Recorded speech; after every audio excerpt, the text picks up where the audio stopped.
Bom dia a todos, literalmente. A aula de hoje vai ser sobre paradigma consciencial. Interessante que a primeira aula que eu queria dar é que você da última, né, do grupo. Mas a gente vai discutir um pouco de paradigmas aqui e vai chamar a atenção para resolver uma perspectiva diferente. O primeiro slide aqui que for começar, o mundo íntimo da consciência é muito mais interessante que o universo exterior. Uma certa vez na UFSC, lá na Universidade Federal, uma palestra do Ronaldo Mourão, vocês lembram dele? Ele é um astrônomo brasileiro muito famoso. A Globo adorava entrevistar ele também sumiu do cenário, astrônomo. E ele, numa palestra sobre astronomia, eu fui lá, participei da palestra dele, e ele falou uma coisa muito parecida com o que o Valdo botou aqui. Ele botou estudar o cérebro humano, ele botou dentro da fisicalidade, né? É muito mais interessante do que estudar as estrelas. E aí o Valdo põe de uma forma muito parecida também, o mesmo tipo, ou seja, se voltar para dentro é mais interessante. E o paradigma fala sobre isso. A gente vai apresentar a ideia da consciência, da autopesquisa, considerando alguns dos elementos, não são todos, mas alguns elementos próprios desse paradigma. Multidimensionalidade, seriedade existencial, veículos de manifestação, que são, tem um erro aqui tem que falar depois, princípios da cosmoética. Eu botei mais alguns elementos aqui, resolvi abordar mais alguns itens. Vamos passar rápido nos paradigmas, vamos falar um pouco sobre a energia assinada, mas bem pouco mesmo, e eu botei muitas para conclusão. Eu quero fazer uma discussão bem breve com vocês. A gente tem pouco tempo, mas acho que vai dar. Paradigma é o seguinte, que é, afinal de contas, um paradigma. Quando eu dava aula de metodologia científica, eu fazia questão de ensinar paradigma para os alunos, e em um determinado ponto eu falava só sobre paradigmas, e aquilo girava a cabeça da turma. Por quê? Porque um paradigma ele não é só um modelo. É um modo de pensar, um conjunto de regras, é um sistema de ideias. Que se você não sai daquelas, você não consegue romper o teu paradigma, você vive dentro de um universo próprio. Isso quer dizer o quê? Ele é uma filosofia de vida. O paradigma dos sofistas é aquela filosofia de vida que eles chamam. De está tudo bem, a praia, sei lá o quê, comida natural e a vida saudável que eles vivem em fisioterapeuta com problema de coluna, por exemplo. Coisa que eles não falam. Então, tem os seus paradigmas e vivem dentro dele e creem naquele paradigma. Tu está colocando que paradigma é praticamente como se fosse as crenças do... Pode ser uma crença, pode ser uma teoria. O paradigma, a religião é um paradigma, é uma crença. Sim. E ele, como todo paradigma, tem fronteiras e são extremamente complicadas e difíceis de serem rompidas. Eu vou botar aí umas ideias sobre paradigmas para vocês. Vocês vão perceber aqui, coisas do dia a dia. Não precisa ser o paradigma da ciência. O próprio Thomas Kuhn, naquele livro, As Duas Revoluções Científicas, ele desce o pau na ciência. Ele pega assim, olha, as grandes mudanças da ciência não aconteceram na ciência, mas fora da ciência. E assim em todo lugar, mas em todo lugar. Daria para dar uma aula inteira só sobre paradigmas, independentemente de consciencialidade ou não. Fatos curiosos. Quem muda o paradigma não vive nele, vive fora dele. Exatamente por causa disso. Porque como ele está fora daquele paradigma, ele tem uma visão externa. Então ele olha, não, peraí, tem um negócio aqui, não faz sentido. E o pessoal de dentro não consegue enxergar a diferença dos paradigmas. Vamos ver alguns exemplos. O Sol gira em torno da Terra. Um paradigma que durou 1500 anos. Narcísico. Extremamente antropocêntrico. O antropocentrismo é um paradigma. O universo é feito para nós, isso é um paradigma. Comer ovo aumenta o colesterol. Quantos anos a gente viveu nesse paradigma? Vamos pegar alguns aqui, o mango com leite mata. Depois que o paradigma é instituído, os personagens que criaram ele vão mudando, ninguém mais sabe de onde começou, mas o paradigma persiste como se fosse um meme. que é o gene do cérebro. Não sei se vocês conhecem essa teoria dos memes. Então não vamos entrar nisso. Não se quer falar disso. Senão vai ser outra aula sobre memética e nós não temos tempo hoje para isso. Nada pode viajar mais rápido que o som. Já fazemos algumas vezes a velocidade do som. Foi rompida a velocidade do som. 4 vezes, 5 vezes. A primeira vez que se propôs o rompimento da barreira de som, a pessoa que estava no avião, era canadense, entrou em contato com a central. Eles eu vou romper a barreira de som. E eles não deixaram eu romper a barreira de som porque tinha um civil dentro do avião junto com ele. Então tem uma série de... não sabia o que ia acontecer. Se o civil morre, a empresa supersônico, né? O Concorde, né? O primeiro avião. Mas isso foi, gente, eu tô falando de 1950, sei lá. A luz não faz curva? Faz. Einstein provou que faz. Ela é influenciada pela gravidade. Então você vai vendo, úlcera, estado de estresse. Quantos anos era estresse? Descobriu que era uma bactéria que sobrevivia. Então quem descobriu? Alguém que não estudava úlcera. Os grandes especialistas de úlcera, naquele momento, diziam, cara, você não sabe de nada. E ele, exatamente não. Eu acho que é uma bactéria porque eu encontrei em 100 casos que eu estudei, 100 bactérias. Ou seja, ele... e aí começou a tratar os 100 casos que tinha, na verdade, 80 e alguma coisa, com antibióticos, e os 100 e os 80 e tantos curaram de úlcera. Então você passa a ter os paradigmas quebrados sempre por um detalhe. Quem quebrou o paradigma não fez parte dele. Forma de ensino, cigarro, quantos filmes. Tem uma série antiga de TV chamada Twilight Zone, não sei se vocês conhecem isso. É uma série da década de 50, chamada Preto e Branco, e eu comprei, assim, na promoção lá, putz, que legal, vou ver de novo isso aí.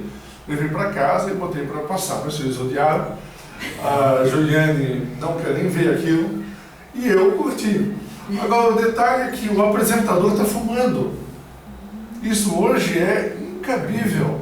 E lá está o apresentador com cigarro, assim, naquele jeitão dele, não sei o quê, e fumando e explicando. E quando eu vi aquilo, meu Deus, que coisa interessante. Naquela época, se tinha a percepção que aquilo fazia bem. A nicotina, de certa forma, faz bem, mas não vou nem discutir aqui essa questão da importância dela para a saúde. Então, nós temos aí uma série de elementos. Abacate é fruta ou verdura? Respondam. Fruto, né? Fruto. Porque vocês acham? O pé do abacate para ser fruta tem que ser fecundado pela flor. Pois é, O no Chile, eles comem abacate como verdura. Eles colocam sal e servem como verdura. Inclusive no meio de um cheeseburger.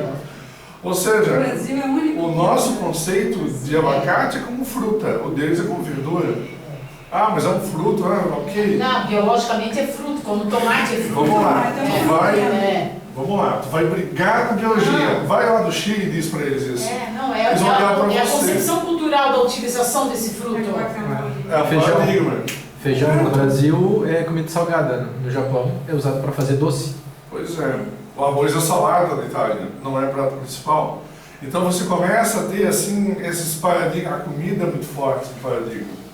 Quem come, alguns lugares comem pimenta, outros não. Se você passa uma semana nos Estados Unidos e volta para o Brasil, a impressão é que a nossa comida não tem sabor. Tamanho é a aderência a temperos e condimentos que eles têm. Então esse tipo de paradigma você só percebe quando você está num, quando você vive o outro.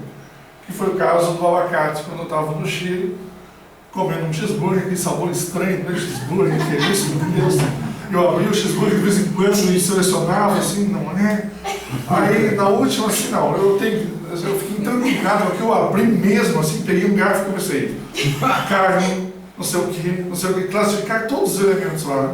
E o verde, maionese, não sei o que. Aí, daqui a pouco, essa maionese está meio dura. Aí eu voltei e fiquei analisando só a maionese. Meu Deus, tem um abacate no meu cheeseburger. Então, o que aconteceu? O meu paradigma foi quebrado naquele momento. A guacamole não é? Oi? Guacamole não é feita com abacate? Não sei. Não quero saber. Para mim, abacate é com açúcar. Ok. Vamos em frente. Na casa da minha sogra eles comem alface com açúcar. E lá em casa também. Pois é. Nossa, que choque para mim. Ela nunca mais fez depois que eu reclamei daquilo. Então, olha só. Você vive dentro de uma suposição paradigmática, de um modelo. E aí o Einstein botou uma frase muito legal: é mais fácil desintegrar um átomo do que um preconceito. É isso aí, isso é um paradigma. E é muito forte. E você mudar um paradigma de uma sociedade, às vezes leva gerações. O plano real é um paradigma. A inflação, em muitos casos, quando ela estoura a barreira financeira, se torna um paradigma. Todo mundo aumenta porque tudo aumenta e todo mundo aumenta e continua naquela loucura de quem está aumentando afinal. Sim. E de onde vive o paradigma científico? Pela replicabilidade. Então, uma vez a teoria existindo e há necessidade ou a forma de replicá-lo, ele é validado. E aí a teoria se solidifica. Esse é o problema dos fenômenos psíquicos, nem sempre são replicáveis. E aí eles são tratados como um simples acaso. Por isso, aquela ideia da autopesquisa, viva você o experimento. E aí você vai ter ele de fato. Então, oi. Pergunta. Mas prova estatística não é uma prova? Na medicina é, porque eles não têm, muita coisa não se prova. Né? Sim. Muita coisa se sabe o que acontece. Então, o ovo e o colesterol, né? Vamos pegar isso aí, foram 10 anos de pesquisa, não sei quantos milhares de pessoas. Estatisticamente, o que aconteceu? Tantas pessoas que comiam um ovo por dia não tiveram alteração de colesterol em relação aos outros que não comiam um ovo por dia. Logo, então nunca houve uma prova efetiva de como as moléculas se combinam e tal e formam colesterol no caso do ovo, porque a combinação de fatores era muito grande. É como estão falando, aí eles isolam com a estatística. Estão falando agora também da questão do diabetes, né, que o tratamento é pior do que a própria doença. Tem muita coisa que é pior. Muita medicação contra a epilepsia é muito pior que a própria epilepsia. Isso eu falo assim com experiência. Então tem... Até mesmo que o colesterol ele é genético, você pode ter uma alimentação errada todos os dias e tem gente que não tem alteração de colesterol genético. Tem gente que tem uma alimentação degradíssima. Tem o exógeno e tem altíssimo não vou nem o LDL. Que faz atividade física. A Juliane, que é minha esposa, ela é magra e ela tem colesterol altíssimo. A minha filha tem 11 anos e ela não é nem magra nem gorda. Ela é. Como é que é? Tem um termo para isso? Ela é. Eutrófica? Não sei, não. Tem um termo aí, não lembro o nome. Ela tem um colesterol nas estrelas também. Aí, vamos mudar a alimentação. O impacto é mínimo nesse processo. Aí você vai passar a vida comendo mal porque para baixar uma lasquinha do teu colesterol. Mas tudo bem. Essa figura do holandês Schonrescher, ela é estranha. Aqui, infelizmente, não tem resolução para isso. Por quê? Porque a água sempre cai. Ela não sobe. E ela está dentro de circuito fechado. Então você tem... Cai água aqui, ela cai para cá, cai para cá, cai para cá, cai para cá e cai de novo. Ou seja, essa figura foi muito famosa na época porque ela rompe o paradigma. A água sempre cai. Não, aqui ela está subindo. Mas ela, mesmo assim ela cai. A ilusão de ótica é um instrumento de rompimento de paradigmas de como você vê a realidade. Aqui não pode se mexer, aqui se mexe. E aí você começa a brincar com as suas percepções. Mas afinal, o fenômeno parapsíquico, ele existe ou não existe? Por que a autopesquisa? E aí vem o paradigma da consciência como autopesquisa. Se você... Vamos pegar a estatística. Aquelas cartas com estrela, ondinha... Tem nome isso, as cartas de... o baralho, né? É o baralho. Não lembro o nome do baralho. Estatisticamente foi usado... Houve muita pesquisa estatística em torno disso aí, como forma de prova. Houve pessoas cuja curva na estatística destoaram, mas ele não se replicava em outras pessoas. Sim. Perfeito? E nem sempre a mesma pessoa conseguia o mesmo índice, o mesmo resultado.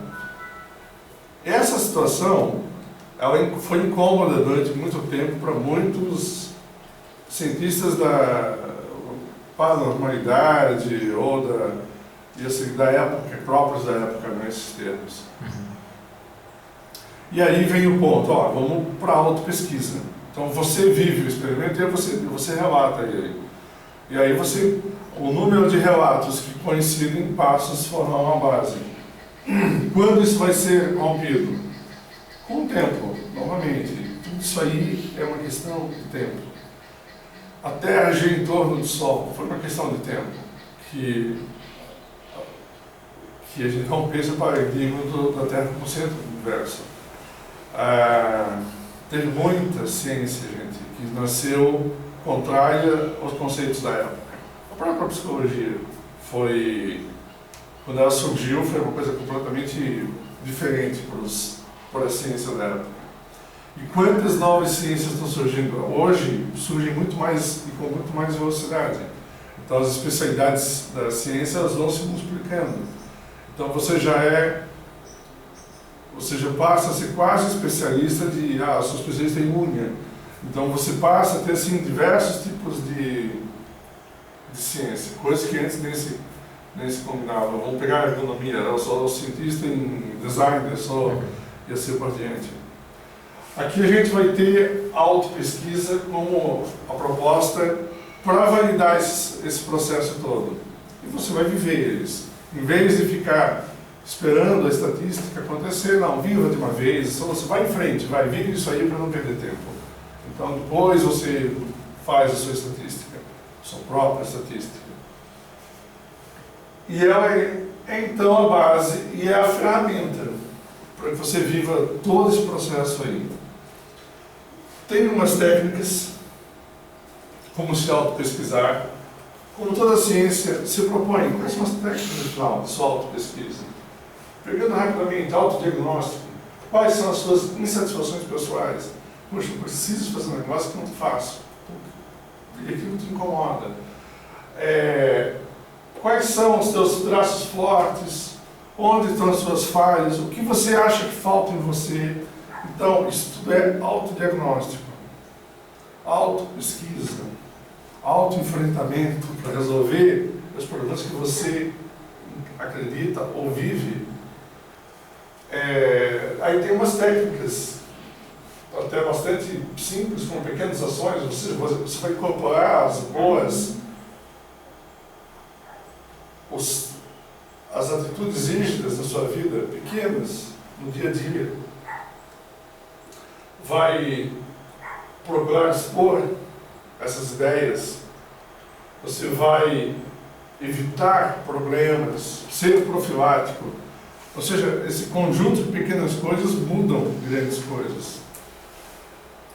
É tão difícil, né, você entrar numa dieta. Segunda-feira eu começo, mas eu não começo, e é uma pequena coisa, né? Põe a verdura na dieta de uma criança. Só isso, uma folha de alface. Ela vai mastigar aquela folha até chega a desengolir. E vai brincar, vai cortar ao meio para não comer uma parte de uma folha de alface de um dia de alimentação. Imagina uma boa atitude. No escotismo tinha um negócio legal que existia uma moeda de escoteiro. Foi escoteiro? Não. Você foi escoteiro? 8 anos. Poxa, é bastante tempo. Eu fui escoteiro um ano só, infelizmente. Mas tu vai lembrar de uma moeda que existia, a moeda da boa ação, uma coisa assim. Sim. Você botava ela no bolso e se você fizesse a boa ação, você movia ela para outro bolso. Então o fato, para que existia essa moeda? Para lembrar você, para fazer a boa ação. Então, existem pequenas técnicas de escotismo para isso, que não são diferentes das técnicas aqui. Variamento de estímulo. E o paradigma? Onde muda? Aí é uma coisa muito interessante que é uma reeducação. Vejam, o fato de existir a bioenergia, eu não vou entrar nos detalhes da bioenergia, porque nós já tivemos aula sobre isso, mas o fato de ter a bioenergia, e já é classificado por tantos outros, o fato de termos os chakras, ou sabermos deles, ou lermos sobre eles, ou sentirmos os chakras, que compõem a nossa bioenergia, porque nós estamos assinando uma energia. Então você tem todas elas e estão ali dando manutenção dos órgãos vitais e da tua forma de vida. O fato de termos o e aí você passa a ter, bom, se eu tenho isso, eu tenho chakras, tenho diversos corpos por dimensões diferentes, o fato de entender os diversos corpos vai me levar. Então, se eu tenho corpos diferentes, eu tenho aí um processo de outras dimensões, cada um atuando nessa dimensão na sua frequência específica. Que dimensões são essas? Quais são as dimensões que a gente vive? Nós vivemos dentro do conceito de física, nós vivemos em 4 dimensões. Não em 3, em 4. A quarta É o tempo. é o tempo. Qual é a cor? Qual é a cor da sua parede? Depende. Júlio, qual é a cor da parede? Júlio. Meu Deus, é Lúcio. Sei lá. Ai, Deus. Begezinho. Lúcio, qual é a cor da Vamos lá, Lúcio. Qual é a cor da parede? Begezinho. Begezinho. Hoje, agora. Aí se você tiver uma escala de tempo, no tempo, ela tem uma cor diferente. Porque a cor vai envelhecendo, vai desgastando, vai tendo mais uso. De noite não é bege. Você só percebe cores a partir de um nível de claridade. Abaixo do nível de claridade, tudo é cinza ou preto. Então, essas percepções todas estão na escala do tempo e na tridimensão. A multidimensionalidade eu vou pular esse slide, eu vou direto para isso aqui. Ela vai pressupor diversos planos e o teu corpo está em diversos planos. Então você não exatamente sai de um e entra no outro. Você muda de um para outro. Então as dimensões, na matemática é muito simples ver isso aí, porque como ela é completamente abstrata, você tem milhões de dimensões mudando um número. E você não tem que ter uma definição espacial para aquilo, é apenas uma definição abstrata.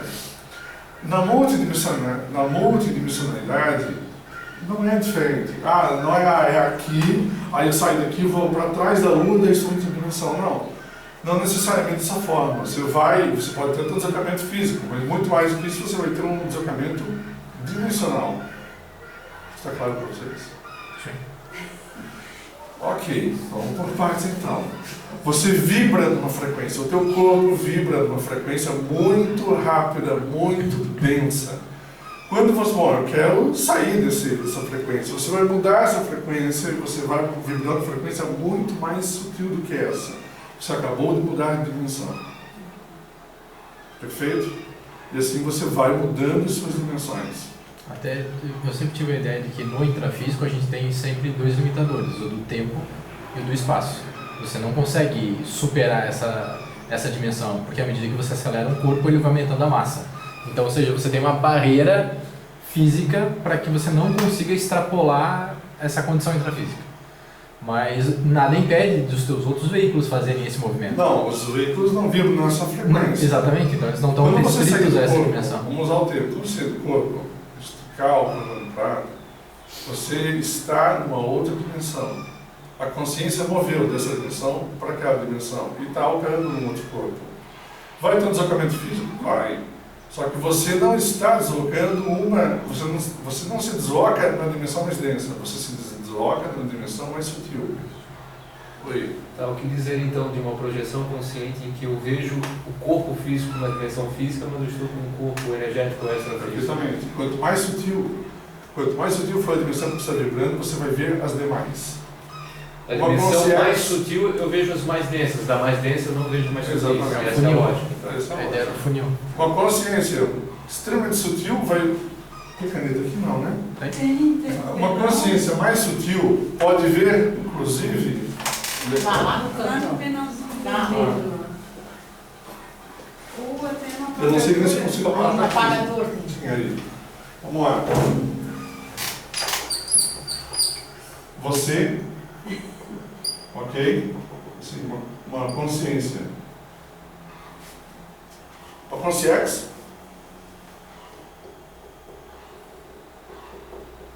E outra consciência.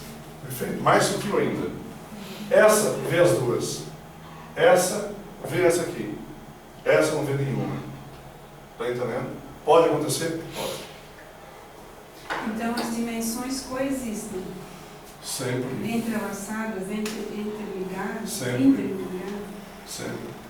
Quantas dimensões nós já descobrimos nessa? Tem uma teoria que era muito interessante que dizia, não tivemos um Big Bang, nós temos diversos Big Bangs o tempo todo, só não percebemos os outros. Tem,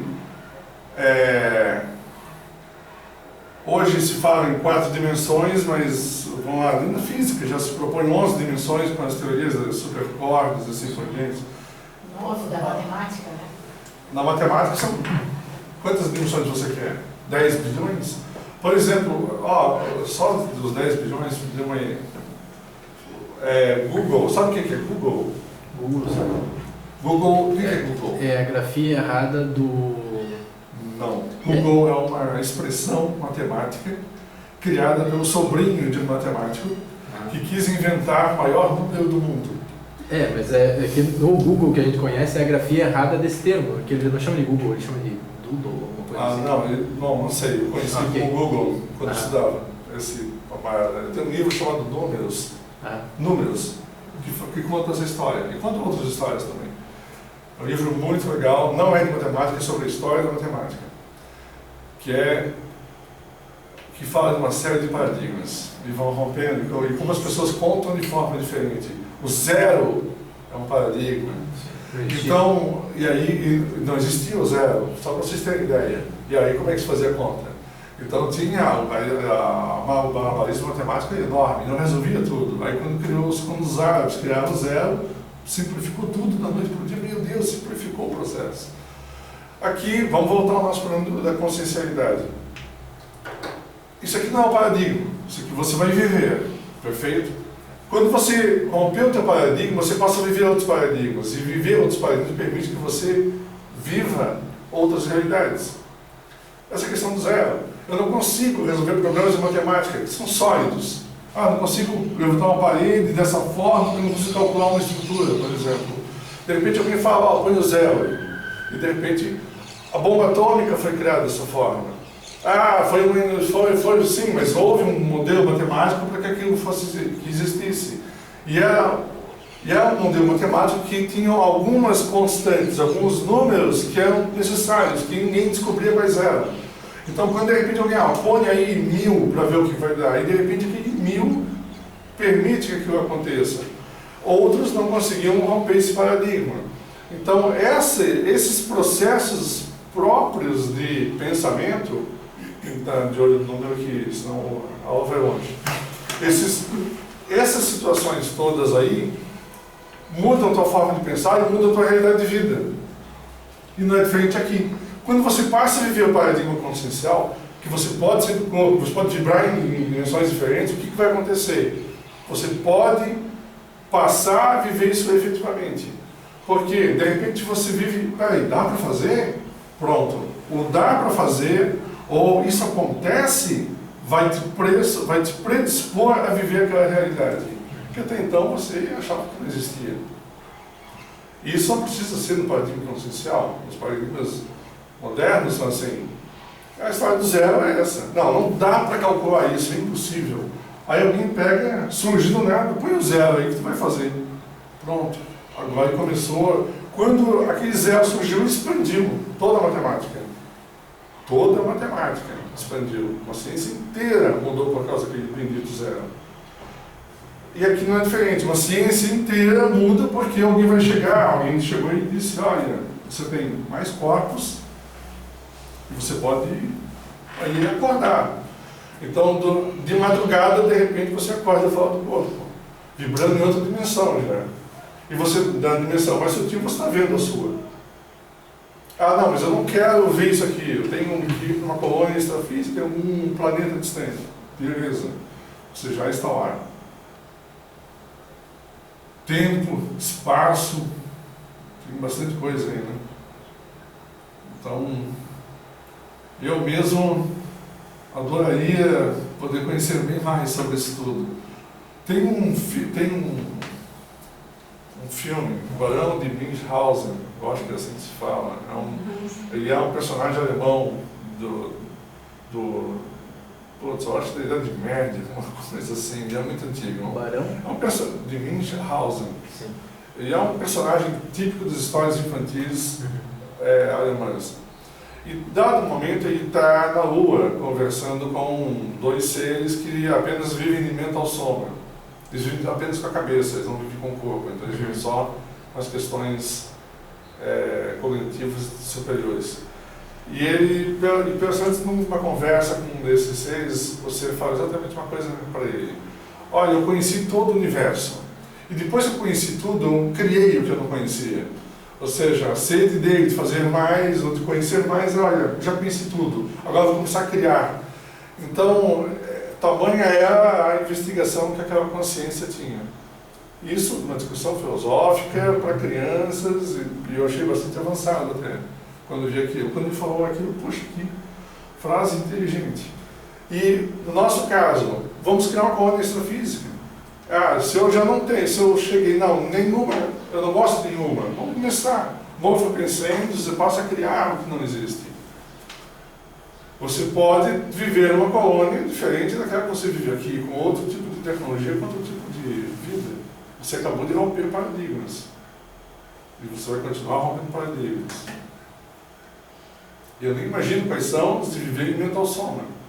Porque nós estamos tão próprios na tridimensão e numa sala quadrada que, vamos pegar um caso de psicosoma projetado, quantos não saem do quarto porque ele não consegue atravessar a porta? Porque o paradigma dele diz, eu não posso passar pela porta. Não, como é que eu vou fazer? Como é que eu vou sair daqui? Não consigo pegar a fechadura da porta. Olha só, chega a ser estranho, ele não consegue pegar uma fechadura porque a mão passa, mas ele não atravessa a porta. Ou sei lá, e se eu ficar preso aí dentro? Ou seja, tem uma série de paradigmas que, à medida que você rompe, você passa a viver em outro universo. Marcos?